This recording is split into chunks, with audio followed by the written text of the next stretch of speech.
Pumalag naman po si Vice President Sara Duterte sa gumamit daw po ng splice video niya na nagsasabing kaya niya raw pong mag-hire ng gunman sa halagang 5,000 piso. Git pa ng bise, nagdulot po ito ng mali at misleading na pananaw dahil po sa kakulangan ng konteksto. Narito pong report ni Marian Enriquez.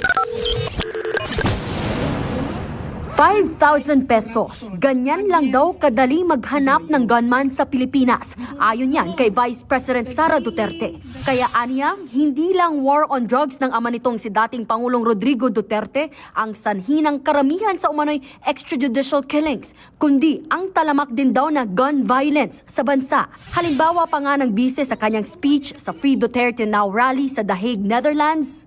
I have a husband. My husband has a mistress. I can hire a gunman for 5,000 pesos to kill the mistress. That is how, for 5,000 pesos, that is how bad gun violence in the Philippines is. Sa official records ng Philippine Drug Enforcement Agency o PDEA at ng PNP, mahigit 6,000 ang nasawi sa Duterte drug war. Napareact ang ilang miyembro ng House Prosecution Team sa pahayag ng bise, lalo't katatapos lang ng paglalahad ng ebidensya ng Article 4 o aligasyon ng grave threats ng impeachment trial ni VP Sara, kung saan sinasabing kumausap umano siya ng papatay kay Pangulong Bongbong Marcos sakaling itumba siya. Tanong tuloy ni Bicol Saro Party List Representative Terry Ridon. Ito ho ba yung presyo na iginawad ng ating pong pangalang Pangulo nung siya po ay nagbanta laban sa Pangulo at sa kanya pong pamilya? Is the price of the life of the President 5,000 pesos only?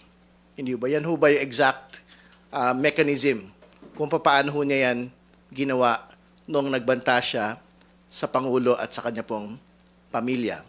Para rin kay Ridon, nagpapakita ng aniyay violent mind si VP Sara na isa rin sa naging laman ng diskusyon ng paglilitis. Si Lanao del Sur Representative Zia Alonto Adyong naman, sinabing tila kabisado na ng Vice Presidente ang mga isyu na may kinalaman sa karahasan at patayan. Kaya panawagan niya kay VP Sara, if she's really that confident about the information that she has, na 5,000 yung ibinibigay doon sa mga hitman, at the very least, the people expect her to share this information to our local investigative agencies or the police at the very least. Kung meron po siyang ganito, mga impormasyon.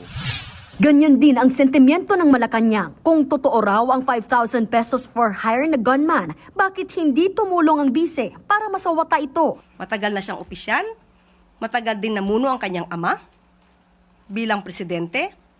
Bakit kaya hindi ito nasawata kung totoo ang kanyang binabanggit patungkol dito? Dapat siya na ang nauna na ito ay pigilan at hindi i-promote ang pagkausap sa isang assassin para pumatay sa taong kanyang kinaiinisan o sa taong siya ay galit. Nagbabalita mula sa Frontline, Marian Enriquez, News 5. Mga kapatid, patuloy po kayong tumutok sa 105.9 at True FM para sa totoong balita, impormasyon, music and entertainment. Mag-subscribe po sa aming YouTube channel at podcast at sundan niyo po kami sa Facebook, Instagram, X at TikTok sa True Network PH. Bisitahin po ang aming website sa truefm.ph at panoorin din po kami sa True TV Channel 19. Kami ang 105.9 at True FM, laging true sa'yo, kapatid!